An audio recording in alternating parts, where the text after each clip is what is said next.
Yeah,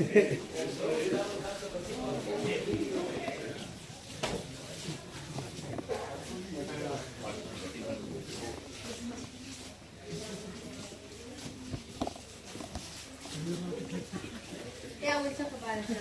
About everything. Okay, so good afternoon. My name is Rebecca, and I'm gonna be your local guide this day. Welcome to Nazareth Village. Nazareth Village is a living history village built on an authentic farm.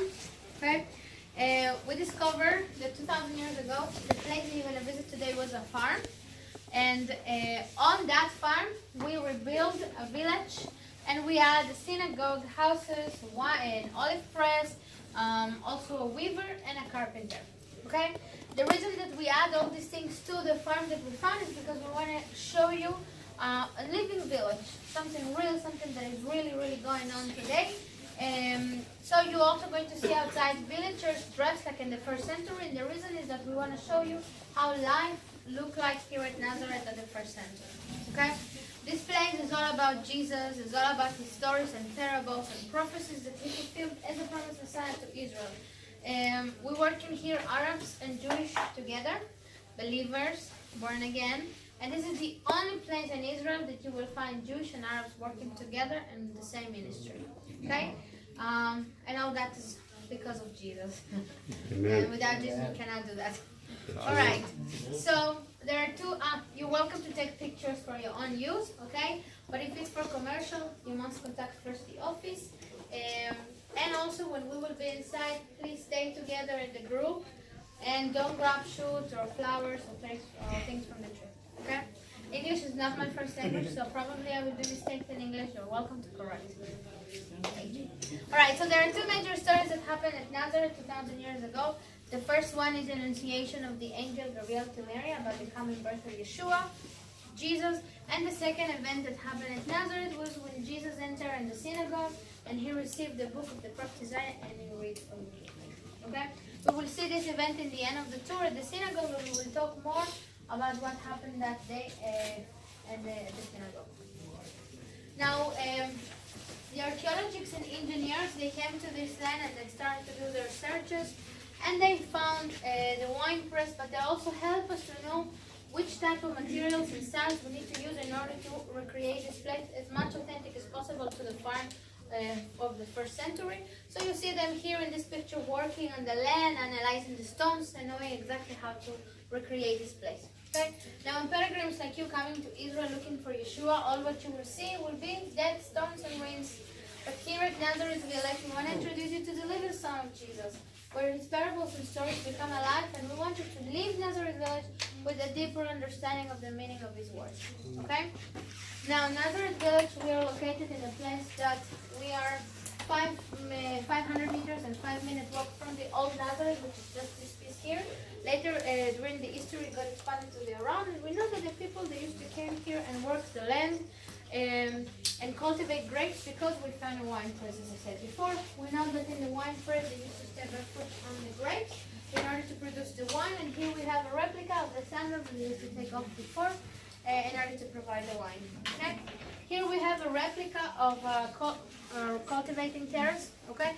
In order to cultivate in the mountain, because Nazareth is in the mountain, we cannot do this like in a normal field. Why? Because the rain will come and will destroy everything. So the way they will cultivate in the mountain is, like you see in the picture, needs to be one terrace under the other, like stairs. So we put earth on top, we build a wall of stone, and then we put chalky layer in between. The chalky layer will make the land to be sealed, so when the rainwater will come, will irrigate until the chalky layer, and it will pass through the stones to the next terrace, producing a self-irrigation system. Okay? You will see that type of cultivating terraces outside. We're still doing the same way. Cultivate cabbages and stuff like that. Now here we have it's not a replica, it's an original door that have 100 years old, and it's from the Ottoman period. This small door is held for protection from the enemy soldiers, so when they come, they need to ride off of their horses in order to go inside, and that is enough time for the family to protect themselves. Okay, let's go. Let's see.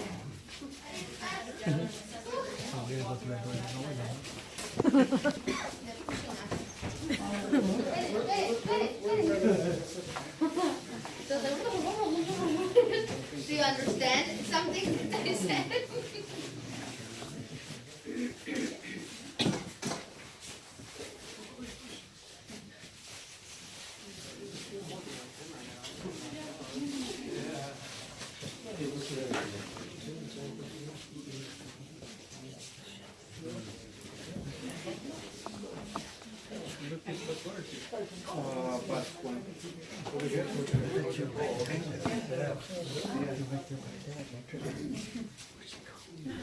Okay, here we have three actual pictures of the actual Nazareth. The actual Nazareth is very, very different from the old Nazareth. Today we have around 80,000 inhabitants living at Nazareth, and all the community that's living today at Nazareth is Arab community. Okay, they have 70% Muslims and 30% Christians living in Nazareth today. Then we also have the Upper Nazareth, where the Jewish community is living. So you can see that we grow, and it's very different from the old Nazareth, because in the first century, the community that lived in Nazareth was Jewish, and also there were around 500 people living here. So it's a very big difference. Okay? Now the Holy Land is a very small country, you probably know that, but we are located in a very strategic place. The reason is because we are located in a place that connects north and south. It's like a bridge between the north and the south that connect Asia, Europe, and Africa. Okay, that bridge that connects the north and the south, we call it Via Maris, which means the way of the sea. Okay, so whoever want to go up or down will pass automatically through this international road, and whoever controls the land also will control this international road. And this is why during too many years, a lot of empires, they fight very, very hard to conquer this piece of land. Now, in the book of Luke, are you believers? You're familiar with the word of God and stuff? Okay. So in the book of Luke, Luke is telling us that Joseph and Mary, they left Nazareth and they went to Bethlehem for census. He explained it was important to go back to your hometown to register. Now, all the family of Joseph and Mary, they came from Bethlehem, so they had to go down in order to register. Now, Mary, she was heavy with the pregnancy, and this is how God fulfilled the prophecy in Micah chapter 5 that the Messiah will be born in Bethlehem. Okay? Now we believe that actually Nazareth, in Hebrew Nazareth, it means generation.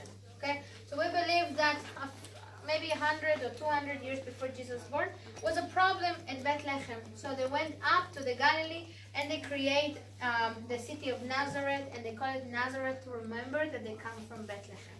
So you can see that prophecy fulfilled. Okay. Also, in what Matthew said, that he will be called Nazareth. You remember there is a prophecy that the Messiah will be called Nazareth, so you see the connection. Now, this is some drawings from pilgrims that came in the 90s to Israel, and they draw how they visualize and imagine Nazareth looked like in the first century. So you can see there is a small town, quiet, peaceful, but it was not like that all the time. Nazareth got destroyed several times, and several times they got built again. Alright? And here we have a small picture that can describe the paths that we have.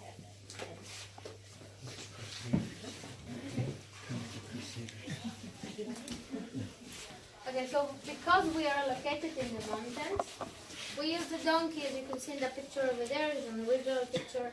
The donkey is an animal that knows very well how to climb the mountain using the easy way. The easy way for the donkey will be also the easy way for us. Okay, and this is how everything starts. They send the donkey up in the mountain. The way that he chooses to climb the mountain become later to be the roads of Nazareth.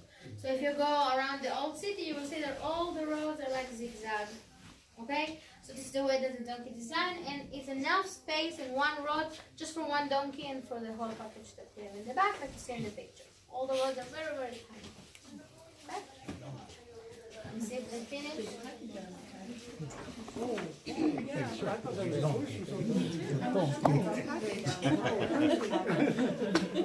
Loaded down. Loaded down. Put him to work. Sorry, we need to wait.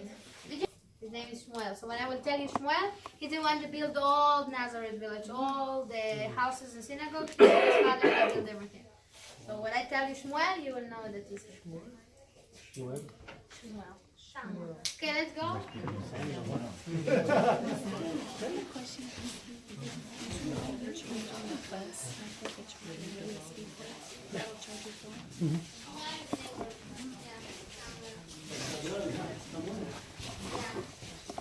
But it comes from the Hebrew Shmuel. It's like Shmuel, Shmai. It's like Shma, it's like here, and El is God. Shmuel. Actually, Hebrew, everything has meaning. Everything. Everything have like a meaning and everything, yeah. Like Isaac, for example, we call it Isaac. In Hebrew, we call it Yitzchak. Yitzchak is come from the word tzchok, which is mean laugh. This is the real word that we use in, like don't laugh, like al titzchak, you know, like it's the same name with Isaac. So yeah, Yeshua, it means salvation. Yeshua, like literally. So when you try to say Yeshua brings salvation in Hebrew, you don't know how to say like Yeshua bring Yeshua, and they're like what? Yeshua brought Yeshua. It's like wait, what is that? And then you need to translate them. Okay, this room, we will talk a little bit about the Roman Empire. 2,000 years ago, the empire that controlled this land was the Romans. And the times of the Romans, they were very, very, very hard moments for the local community here in Israel. They used to kill the rebels in a very brutal way, and those who didn't die in the battles, they used to crucify them as a warning to the rest of the community. Okay? Now here on this side, you have a replica of a Roman soldier, the armor of a Roman soldier. Okay? There is a part that the Apostle Paul, he writes a letter to the Ephesians talking about the spiritual war that we're facing constantly, right? In order for us to fight this war, we need to put the armor of God. So we believe that the Apostle Paul, he based on the armor of a Roman soldier to compare the armor of God. So we have here the shield, and we have also the sword. Yeah. This word, he also took in Ephesians, but he described it more in the book of Hebrews. Okay, this word is gladius. The name of this word is a Roman sword. It's short and it's double-edged sharper. So it can kill from both sides. Now, if it can kill from both sides, imagine what happens when it goes inside of your stomach, and when we go in a circle, what is producing, and when you go out as well. So that's why he based that the word of God is more sharper than a double-edged. Okay? So if this can do that, imagine what the word of God can do in our lives. Yeah. And the effect that we will receive from that. Okay. Now we're going to be talking about two ways of execution. The first way is the cliff. Okay. The cliff, this one is 1.5 meters of high. Okay. But you have different type of cliffs depending of, you know, where you are or which type of sin you commit. You have the big cliff where Jesus wanted to throw him from, that I will show you outside as well. But this is the normal one that all the time they will use it. The victim, they will tie the victim from the top. They will tie the hands and they will push the person down. If the person is not dying, so then they will stun this person until death. Okay? This is a Jewish method to punish the sin. You probably remember the Bible said the price of sin is death. So if you commit adultery, fornication, or any type of sin against God, you need to die, because this type of sins is contaminating the rest of the people. So they need to finish it as much possible, as much quickly that they can. Okay. The second method is the crucifixion. The crucifixion, the victim had to carry the beam cross on their shoulders before they will be nailed to the cross. And they didn't die. And those who crucified, they were criminals and rebels. And they didn't die because of the pain or the bleeding, but because of suffocation. And when you're hanging on the cross, you can imagine your two hands, they're nailed to the beam, but your entire body is hanging. So to breathe is very, very hard. In order to breathe, you need to push up, breathe, and then you go back to the same position. Okay, so it's depending how much strength the person on the cross have to push up and down. When they don't have any more strength, so they die by suffocation. Later, the Romans, okay, because the crucifixion is not a Roman method, but later the Romans, they thought how we can torture the people more, and they add this middle beam that you see over there, so the hips, they can rest and they can breathe easily. And they did that because they wanted the agony to be longer, okay? So the agony took between 5 to 6 days until they died. So 5 to 6 days, they're still on the cross hanging. Everyone that passed in, they can see them and they can be scared of what they did. Okay? And if you remember, Yeshua was crucified in between two thieves, two criminals. That night was the Passover. The Passover is where we celebrate the people of Israel came out of Egypt. So the Jewish leaders, there wasn't a rush to go to the feast, and they asked permission from Pilate to break the legs of the crucified. And when they returned, they saw that Jesus already died. For us, it's a very, very clever picture to see that nobody killed Jesus. He gave his life for all of us. He said before to Pilate, you don't take my life, I put my life, right? So we see that very clearly. He died in 3 hours when the rest died in a few days. And his words, he said, it's finished now, Father, in your hands I commend my spirit. Right? But we have two pictures fulfilled. One is that none of the bones of the Messiah will be break, so there's no need to break his legs. He already died. Then we have the first prophecy. And the second one is that the Roman soldier, in order to check that he really died, he pierced his right side. You remember that part that came water from Jesus? Then we have the prophecy in Zechariah that said that now the Jewish, they're blind, right, for a couple of times. But later, after all the Gentiles will hear the message of salvation, then the time for Israel will come, and their eyes will be open when they will see who they pierced, and they will cry, understanding that they reject their Messiah for so many years. Okay? So it happened at the cross, and it's about to happen first. I hope. There's any question? All right, let's go outside.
Okay, so this is Esther and Mary. Say shalom. Shalom. Shalom. Shalom Shabbat. Well, you can tell them shalom. לאן אתה רחוק?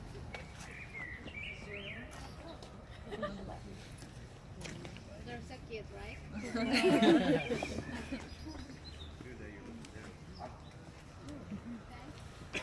We're gonna be talking about here. Did you say slicha? Did you say slicha, Marna? No, I said they just said I hi. heard you say slicha. I was like, how do you know that word? Slicha in Hebrew is like, sorry, excuse me. Oh, wow. That was Nice. good. Sí, está mencionando. No, you apologize for that. Dale, ¿dónde le metieron los clavos a Jesús? ¿Aquí o aquí?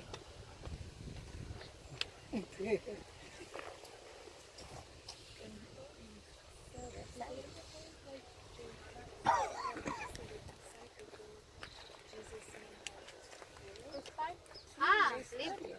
Yes, 5 minutes away where I told you, where the picture that I showed you. That time. Like the exact house and everything. We don't know. Yeah, I guess you did it. It's like, No. And also the Bible don't talk too much about it. They focus on what was like important, less on like what happened with Mary. I don't know why the Bible don't talk. So we just can imagine or can we just think that maybe it could be like that, but we don't know 100% sure. So we are standing in front of the olive trees. All what you see here around you, they're olive trees. And the olive tree, it knows is a tree that is tough, strong, persistent, resistant to the drought and to fire. Okay? Even that he passed through dry moments and through fire, he can still produce fruits and survive. And during the years, the olive tree becomes to be a symbol of beauty, wealth, hope, and endurance life. And the reason is because the olive tree can live for 1,000 years. Now, we don't have 1,000 years old, like in the Gethsemane, but we have this one here that have at least 400 years old. And it got transplanted from another farm around the area to the Nazareth village. Okay? Now, these little shoots here, you can see them coming out of the roots. We call it in Hebrew netzer, okay? Which, as I said to you before, it means generation, but also shoots. And there is a prophecy. We actually believe that the name of Nazareth comes from this, as I said to you. In Hebrew, we call it Nazareth. Okay? So you the connection. Nazareth.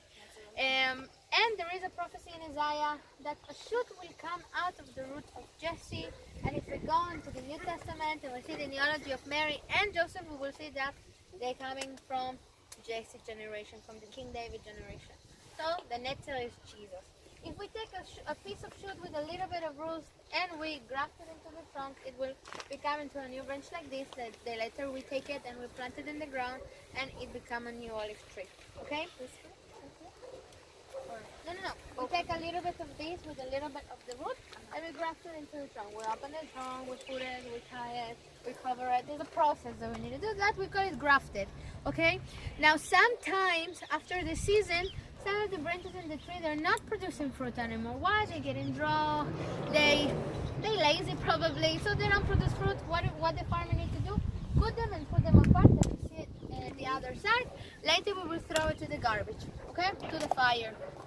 Now, what we're gonna do with the trees that we're gonna take a piece of shoot with a little bit of roots from this tree that is 400 years old, strong and persistent. He proving us 400 years that no matter what, he will still produce fruit, and we grafted this tree in order to give him life. Okay?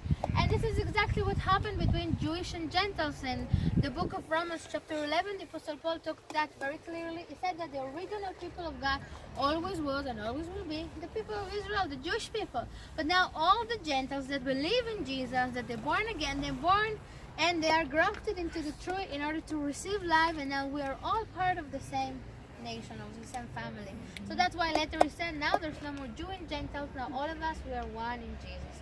So you don't see the difference between what is grafted and what is not.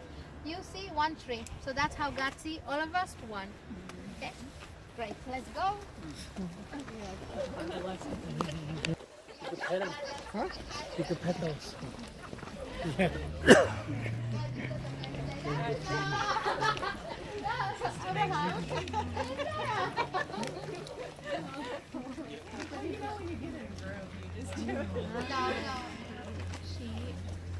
Shalom.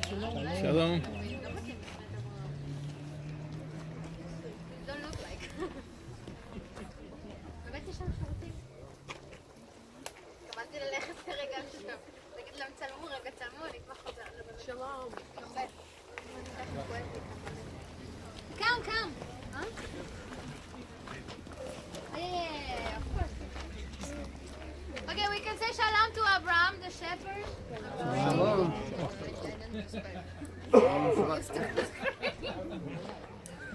It's not on? Because I'm screaming. I think that you are the problem.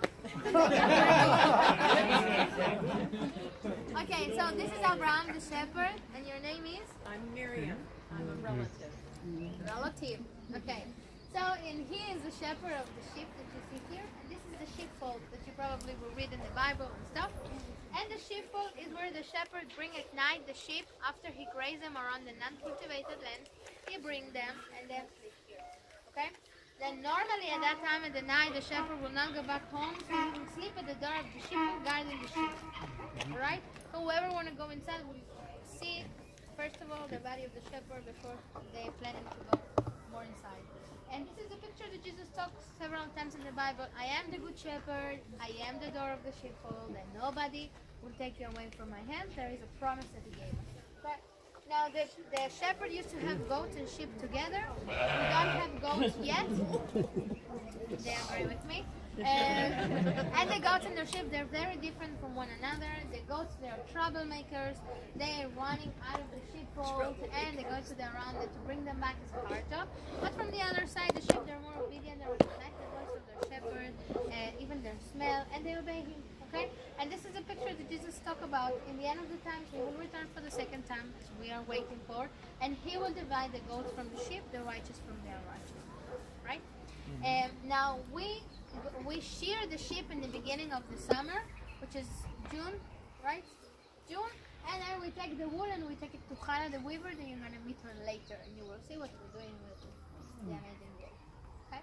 So you're welcome to take some quick pictures with Abraham or Miriam, and then we will move on.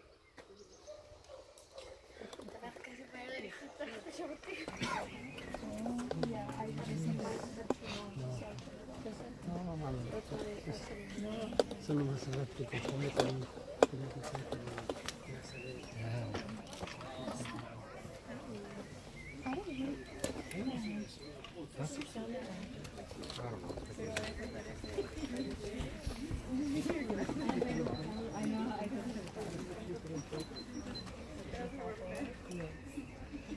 Okay, so we are standing in front of a replica of a first century tomb. This is a replica, this is not original. I don't know if you know, but we cannot have a tomb inside of the farm or inside of the city because we consider something that is unclean and impure. Okay? God don't allow us to have it inside of the city. So even until today, you will see in all the Jewish villages that all the tombs and the cemeteries, they are 30 to 40 minutes away from the city. Okay? Now we have this tomb here inside of the farm because we wanted to talk about also the second part that the prophet Isaiah in chapter 53 is talking. He said that Jesus, the Messiah, will be crucified or he will be killed between criminals, but he's also talking about the part of the grave that we will talk now. This tomb is a tomb for rich people. Just rich people could afford this type of tomb or this size of tomb in the first century. Regular people, they will be buried in a hole in the ground. Okay. Inside of the tomb we have niches, which is beds or holes for several people that can be buried at the same time inside. So it's also considered a family tomb. And depending on their economic level, they can add drawers and names. They can make it bigger, more niches and stuff. We did a middle class replica, right? And the first time the burial ritual appears in the Bible is with Abraham, Sarah, Moses, and King David. And the ritual that will happen here outside, we will bring the body, the family members will bring the body. They will need to bury the body within 24 hours, but before they will wash it with water, anoint the body with spices and oils, and later they will wrap it with cloth linen, and they will put it inside. Then they will roll the stone, and they will sit mourning for the body for 7 days according to the law of Moses. That's all until today with it. And after a year after the body already got consumed, they will return to what we call it the second burial, which is to remove the stone, grab the bones of the person that died, and put them in a box of stone together with the forefather bones. So if you read in the Bible they were buried with the forefathers, this is the burial that they're talking about. Okay? You don't need to be afraid of a sheep. Sheep will not do anything to you. Okay? So you remember there is a part in the Bible that Jesus is talking about, take your cross and follow me, and there is a man that said, let me go bury my father, I will come and follow you. We believe that this man was talking about the second burial. He was waiting the whole year to fulfill so he can come, move the stone, grab the bones, put them in a box of stone, and then, just then, go follow Jesus. So that's what Jesus said, let the dead bury the dead. It doesn't mean that he didn't have compassion, but it's really unnecessary. Okay? Now, Joseph of Arimathea, he was a rich man, and he gave his tomb to Jesus for him to be buried inside. And then we have the second part of the prophecy in Isaiah 53, that the Messiah will be killed with criminals, but he will be buried with riches. So then we see two things going into Jesus. Okay? Yeah, do you have any questions? No? Let's go. Good look. All the Spanish people, they're good looking.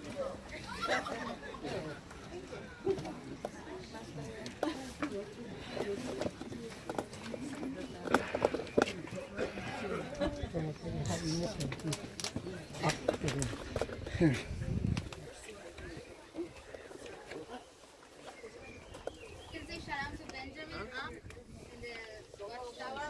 Hello. Shalom, Benjamin. We say to you hello. Mama Tau.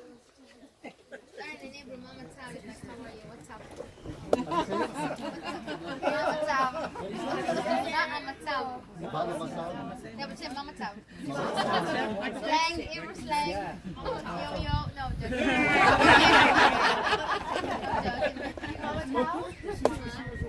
Mama Tau is Hebrew.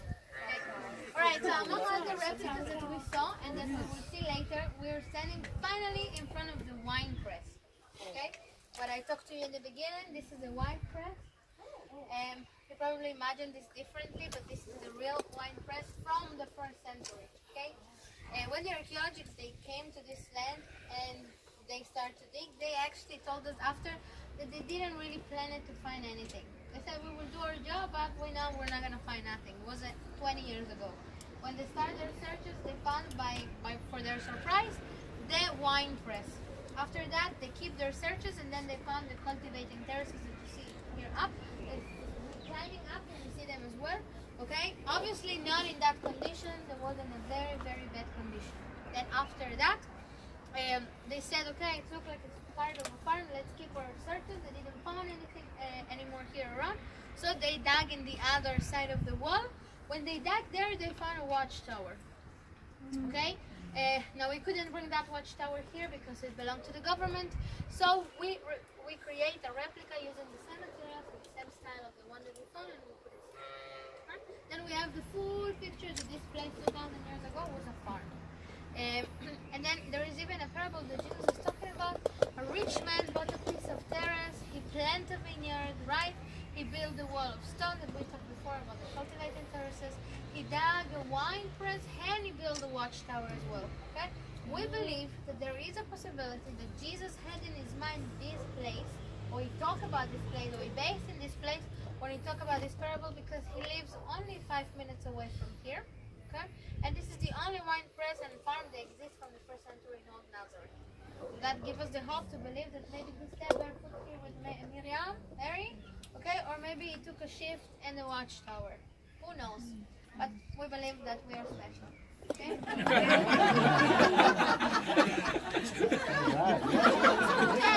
how this will work, okay? We will recollect the grapes from the vineyard in the harvest. Then we will bring them here to this place. And then we will put the woman and the children to be stepping. They will take their sandals up and they will be stepping on the grapes, clapping hands and singing and celebrating the general harvest. Okay? Do you have any idea why they need to do this barefoot? Why we cannot do this with sandals? Gives them a flavor. For the flavor?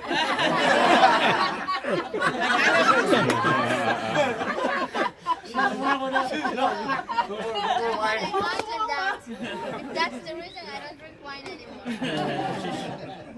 You think about what can be the reason. You will know as soon as I tell you. Squish the seeds. Exactly. Every grape have a little seed. I don't know if it's happened to you. You eating the grape and by mistake you crushing the seed. What happened? You have a bitter seed, right? So if we crush all the seed, we will destroy the wine. It's not convenient for us. With our bare foot, we can crush the grapes without crushing the seed, and that's also why they put the woman and the children, because they were more light. Okay? Then the juice will go through this channel that you see here, and this channel. Okay? Then into this vat that you see here.